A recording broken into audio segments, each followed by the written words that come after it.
Is it easier to play an evil character rather than a good one, such as Duke de Richelieu in The Devil Rides Out? No, I think that to play a good character is considerably more difficult. I think to explain that, to play a bad character is considerably more enjoyable as a rule, both for me and also hopefully for the audience, because they usually have better characterizations to play with. That is to say, the parts are usually better written, and one can create perhaps more of an impact with a bad character, an evil character, a wicked character. But you always must remember this, that at the same time you're taking the audience a bit into your confidence, and although you're not speaking directly to them, you are in effect saying, look, this can't happen, don't worry, or this can happen, so be careful, don't try and do it yourself. There is always a certain sympathy for the bad person, because they almost invariably lose, and they usually have certain rather entertaining and appealing qualities to them. Also, they're the ones that the public, the audience, usually remember, rather than the good people. You see, to play a good person without being goody-goody, and without being somewhat overbearingly, perhaps self-satisfied and smug, is very difficult. To play a bad person and make it believable is also difficult, but you've got more to play with, if you follow me. To make the unbelievable believable is the most difficult thing of all, of course. So if you're taking somebody who is inherently bad, and it's impossible, to make the audience believe that is a great challenge. But to make the character of a good person more interesting is a greater challenge, I think. Do you regard black magic as being purely fictitious, or is there some truth in it? Some truth. 100% truth. There is nothing fictitious about black magic, in any way whatever. It is a fact. It is a fact which has existed for several thousand years. I mean, when we talk about black magic, we are talking about Satanism, necromancy, alchemy, witchcraft, the worship of Satan, the worship of dark forces, whether it's voodoo, juju, whether it's something practiced in the Western world or the Eastern world, whether it's easily defined or not easily defined, the order of the left-hand path, the following of this, the following of that. It is basically the worship of the force of evil as embodied by Satan, Lucifer, the princes of darkness and their legions and so on. In a very simple sense, of course, it goes much more deeply than that. It is a fact. It is a desperately dangerous fact. It does exist. It exists around us today. Satanic ceremonies will be happening in Britain tonight, very definitely. Ask any priest, ask any member of the forces of law and order, and they will tell you that Satanism as such, it's there, and it has been for thousands of years. Man has worshipped the devil longer than he has worshipped perhaps an established religious figure. Do you think you're in any danger in mimicking it in front of a camera? No, that's an interesting question, because I must admit that it did enter our minds when we were performing some of these ceremonies. You see, I am playing, as I told you, a priest. The various ceremonies that are carried out by the priest, in this case myself, and the members of his group or coven, are blasphemous ceremonies, totally blasphemous and totally profane. They have to be. That is to say, they must be profane and blasphemous to be effective. This is part of the ritual and part of the belief of these people, that in order to make any kind of ceremony totally effective, it must be the exact diametrical opposite of the real ceremony. That is to say, if you make the sign of the cross, you do it like that, upside down. If you are going to carry out a satanic ceremony, whether it's a baptism or a particular group of people doing something like trying to raise an elemental or trying to create the perfect situation for an evil spirit or trying to produce evil vibrations and so on, they plug in, so to speak, the force of evil like plugging in on a switchboard with a telephone. In order for this to be effective, it must be carried out, as I've already said, by a consecrated person, i.e. a priest, and it must also be carried out on consecrated ground. Now, in this film, I, as a priest, am carrying out these ceremonies, like baptism, in the name of the Dark Lord, in a real church. Now, obviously, I'm an actor. At least I hope people think I am. And I am therefore an actor playing a part. So are the other people in front of the camera who are taking part in the ceremony with me. We are all acting.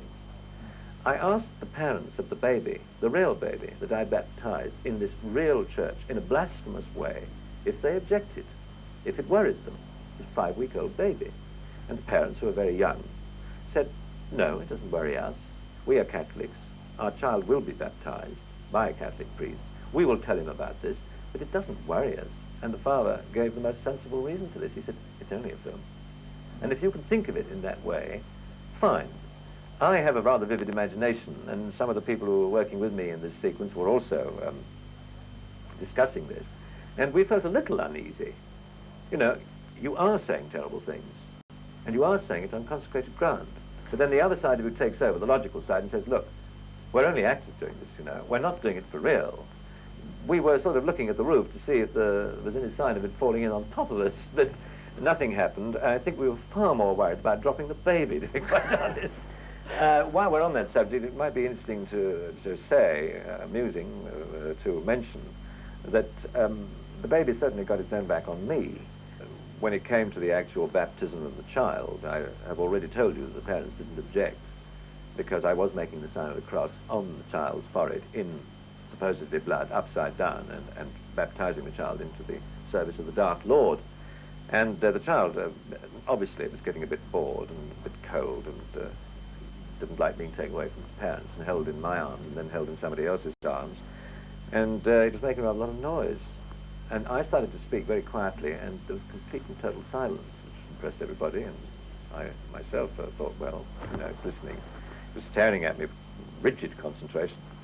And I suddenly realized why there was this total silence and this rigid concentration. The child was retaliating in the way in which it knew best, all over me, and all over the lady who was holding the child. Well, all I can say is it speaks volumes for our self-control that none of us broke out, because, of course, it was extremely funny. Why has there been a resurgence of interest in the subject? I honestly don't know. I've been asked this question all over the world. I've talked to people who are serious professional students of the occult. I've talked to a man who wrote a whole book about the occult in America called The Occult Explosion. I think it's a form of escapism. It's the fact that in this day and age we do live in a somewhat disagreeable world in many respects that I don't have to even talk about. Everybody knows this is a fact.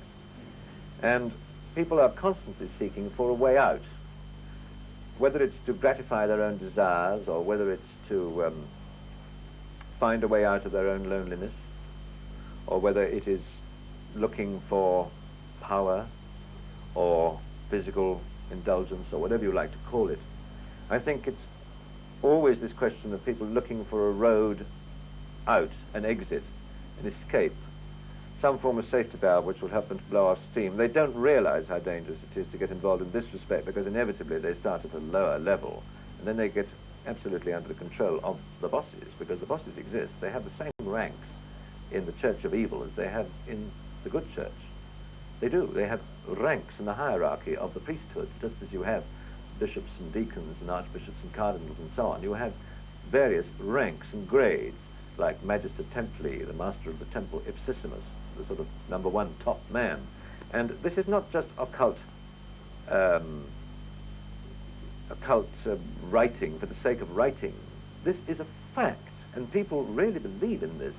As a matter of fact, there is a church in Los Angeles called the Church of Satan, which is run by a man called Anton Sandor LaVey, who has written 2 books. I'm not sure that he intended to be taken too seriously, otherwise, obviously, if it was true and complete Satanism, it wouldn't be permitted. But he sent me a copy of 2 of his books because he'd seen a picture I'd done with Sammy Davis Jr. in which I'd played the devil, a very sort of modern, up-to-date devil, Lucifer. The thing was called Poor Devil. The film was called Poor Devil. It was very amusing. It was a comedy. And he sent me a copy of one of these books, which was headed Regi Satanas, which means Satan is king, more or less. And he wrote underneath to Christopher Lee, a fine actor and a perfect devil, and from Sandor LaVey. Well, I took that as a compliment. I don't think that's intended to be taken too seriously. That is all out in the open. But the real thing is something which I wouldn't be prepared to discuss. I have never attended a ceremony of this kind. I would not even begin to discuss what actually takes place during a Black Mass, because it is so appallingly blasphemous and so repulsive and so unbelievably foul. Not just a question of hundreds of years of ritual, but what actually happens, what people actually do, and what is done to the host, and what is done to the cup, and so on. Something I wouldn't be prepared to discuss in public. Enough people have written about it. Joris Karl Huysmans wrote about it. Dennis Wheatley has too, of course. How did you come to play the part of Scaramanga in the James Bond film The Man with the Golden Gun? Can I, just before we get into that, just make a point that by the by the way, that what I've been discussing and what I've been telling you about all these terrible things, it does not come from inside knowledge by any manner of means. I don't, as I said, have a private line of any kind which feeds me this sort of information. I know no more about it than anybody else who can read about it in the book. How did that happen? How did it happen that I came to play Scaramanga? Well, I was asked by the director and the producer if I'd like to play the part. It's as simple as that. I think it probably goes a little bit deeper. Ian Fleming was my cousin. There is a Scaramanga. I have met him. He is a Greek, and presumably, as he knew Ian Fleming, this is where Ian got the name. Many years ago, there was the possibility that I might have played Dr. No, who is a kind of mixture of Dr. Fu Manchu and anybody else you care to mention, really. It was rather interesting for me because the original Dr. No had contact lenses and steel hooks for hands. I've worn contact lenses in films, and in the hands of all acts, I had steel hooks for hands. And the original Dr. No is 6'4" tall and made taller by his shoes, which make him appear to be about 6'8". And because I had done all the things on screen, in films, that Dr. No is described as doing, naturally I didn't get the part. That goes without saying. That is the logicality of the film business. How did I come to play Scaramanga? My good fortune is the answer to that. I didn't know that there was a Scaramanga at that time. There really was one, a man of that name. I assumed that Ian had found a very exotic name somewhere. And indeed it is a marvelous name. The business of having an extra mammary gland, as I think it's described in the film, or as it was described the other day as triple nipple, is in fact not as rare as you might think, because I asked my own doctor about that, and I said, you know, where should this nipple be? And he said, it must be under or over one of your own. And apparently it's not by any means as uncommon as you might think. Some people have quite a few, but it always follows the milk line of the female, like in the animal, you see, from north to south, so to speak, not from east to west. And in the film, of course, Roger wears his in the middle, which right away gives away the fact that it can't be real. Now, how did I come to play it? Well, they wanted a man who had played a few strange and bizarre characters, and I certainly think I could come under that heading. They wanted a man who presumably was known enough to the international cinema-going public all over the world that if they said that he was going to play the part, it might help to get people into the cinema. At least that's my hope. And they wanted a man who fitted the description of the part in a picture.